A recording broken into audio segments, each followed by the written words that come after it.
Got the ball with 1:45 left in the second quarter, marched the length of the field. Purdy takes it in, and we're tied at 17 at half. And it could have been down 17-10 with the Rams getting the ball. But Kyle Shanahan, gutsy, and it pays off for the San Francisco 49ers.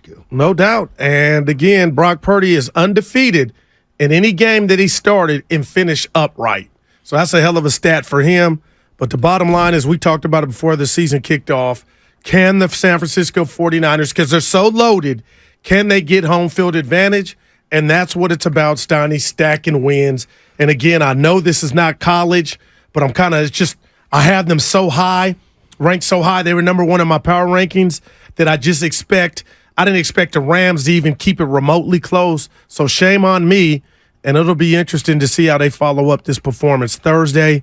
But it's about yesterday, and you could say it's a short sample size, but that decision to go for it right before half, Steiny, lets me know that Kyle's emotionally invested all the way in on, I got a powerful team. I got the better team. There's no way I'm settling for 3. Here is Kyle Shanahan on what allowed the Niners to separate themselves. There's a lot of stuff that happened with all 3 phases. I think what sealed it and allowed us to separate ourselves was the 2 turnovers we got. One, Demo, awesome job jumping that. Then Isaiah on the other with the tip. And then we didn't turn it over on O. I missed a couple that we had a chance on to get that score going. So we weren't perfect in that way, but I was just pumped the way we finished. Getting those turnovers was huge, and especially that 4th and 1 with Isaiah there towards the end of the game, being able to stop them in that run to get the ball back to work the clock a little bit.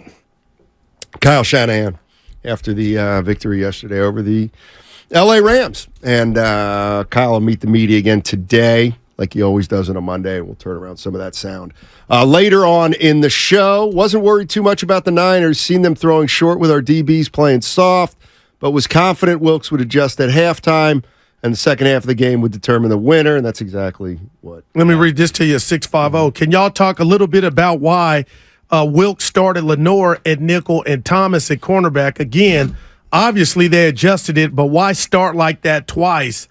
Oliver should be nickel and Lenore our cornerback too. And again, that's something about this Niner team, just the secondary as a whole, Steiny. I'll be watching. And if you're going to tell me, and you're not the only one, that, Matt Stafford was getting the ball out in time, and that's the reason, I felt like the Steelers had some passing yards they left on the field because of some erratic throws. But I will be watching to see if the Giants try to air it out against the Niners, because in years past you could try. It wasn't going to be successful. But again, the Rams had over 300 yards passing the rock, and maybe that was by design. I don't believe so. And the Niners lost time of possession, and we know how much Kyle likes to own the ball. So we'll see and watch this secondary as they grow moving forward. But I'm going to tell you this, Donnie. Mm-hmm. If Wilks has to blitz to get pressure, and you can't rely on the front 4, because that's a sign of a great defense when you don't have to blitz, you leave yourself open on the back end to get hit if you don't get home on the blitz. So we'll watch that. And if Bosa's saying, you know what, Goo, I'm working it out, I'll be back, maybe they don't have to blitz in the oncoming weeks. But it is something I'm watching. From the 510 on the Xfinity Mobile text line, let's give a small shout-out to Mr. Perfect. I've never heard this before. Legatron Moody. Yeah. For overcoming his preseason misses. Yeah. Okay, Legatron. He can't miss right now. This is Deebo Samuel on the 49ers offense. Oh, 100%. We're going to watch this hard. We know Kyle's going to come down on us hard for us. We missed a lot of opportunities out there. I feel like we left like 4 touchdowns out there. But that's what practice for. That's what we're going to keep building week in and week out to get better in that area. Yeah. So, okay. They left 4 touchdowns out So there. was he saying Brock missed 3? I don't know, but he said 4 real quick. So is he talking about those 3 passes, Donnie? I don't know. But, so it should have been 58-23. Well, you do think, what if he would have connected on those, and they still scored on some of them, but Debo said about 4, that's all. 408, we learned Sean McVay is petty. Couldn't beat the Niners, so he beat the gamblers. Who bet? No, You itemized rule number 9. Is that how far it went down? Something like that. Yeah. So there was a method to the madness. It's part of the tiebreaker criteria comes down to points a lot of times. So he's unlike Gabe Kapler. He knows the rules. Yeah, he knows all the rules. I mean, bylaws. Listen, I'm just assuming.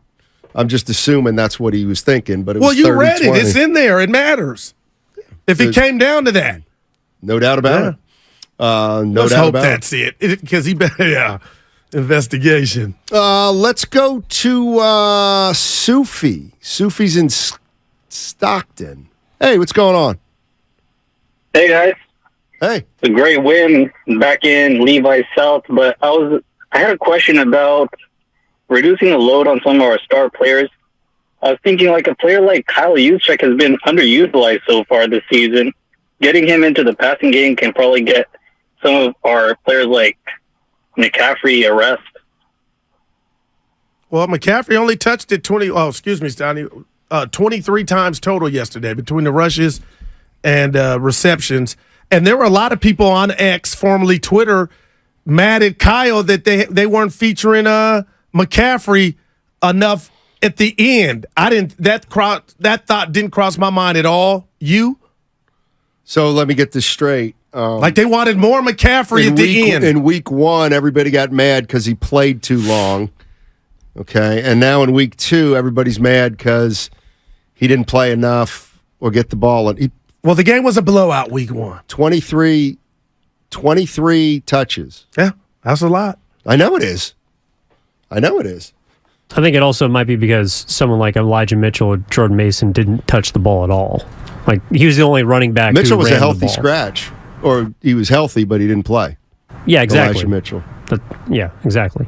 He was one of four guys on the roster, I believe, who were active but didn't play. 888-957-9570 is the number. 49ers moved to 2-0 with a win over, I don't know, are they still the team's biggest rivalry, the LA Rams?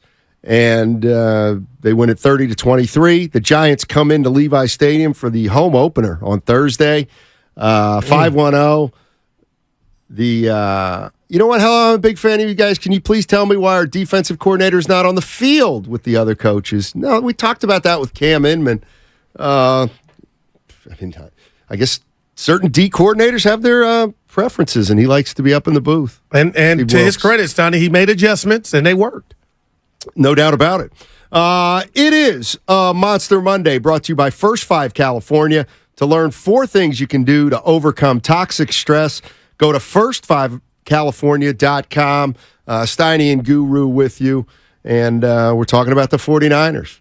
And the Brock Purdy, another solid game by Brock Purdy.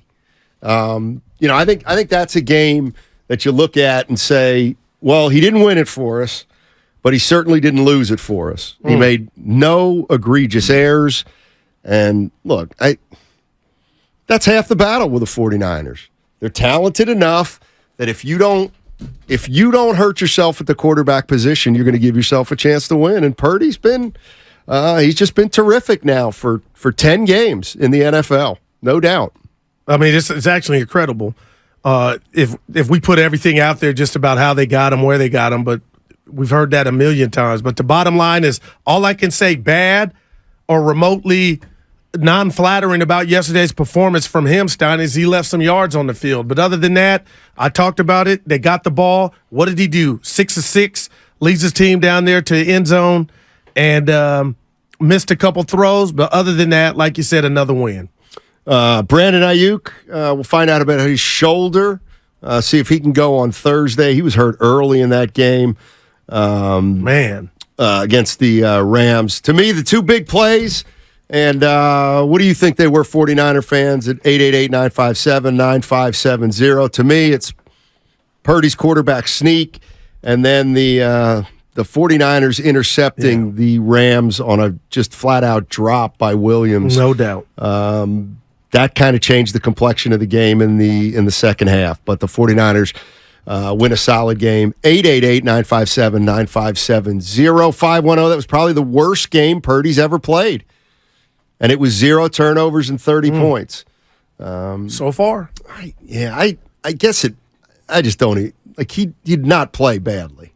Like that's the thing. I mean, I guess it could be his worst game, but even if it's his worst game, he was still pretty good. Because Kyle dialed on those throws, even though you said it, Steiny, they're not mistakes. But there's not been a game in the past where I've turned off the Niner game and I've been like, damn, if Purdy could have hit him to the point to where guys were open or beat, and Kyle dialed it up perfect. That's all. Perry in San Ramon. What's going on, Perry? How you doing? Hey, what's up, boys? How you guys doing? Hey. Pretty good, yeah. Watching that big Niner win last night, it was pretty good. Yeah, I had a lot of takeaways. I thought Brock played pretty well. He distributed the ball well. You got to think about it. He's, not even completed a full rookie season, right? And he's dropping back, and he has a composure in the pocket like some of these veterans who've been in the league for at least 15, 20 years. I mean, I'm watching Brock pull off these plays. He's hanging in there, and if you saw during the second quarter, or he pulled off that pass to Jennings, I mean, that was, pretty clutch. But one of my favorite parts of the games was CMC, man. When he took that long run to the house, I mean, he does not have any fear. And at the end of the run, I don't know who tripped him up. You guys might know. What is his name again, guys? What's his name? Oh, he's a guy he had words with. Witherspoon. Nice.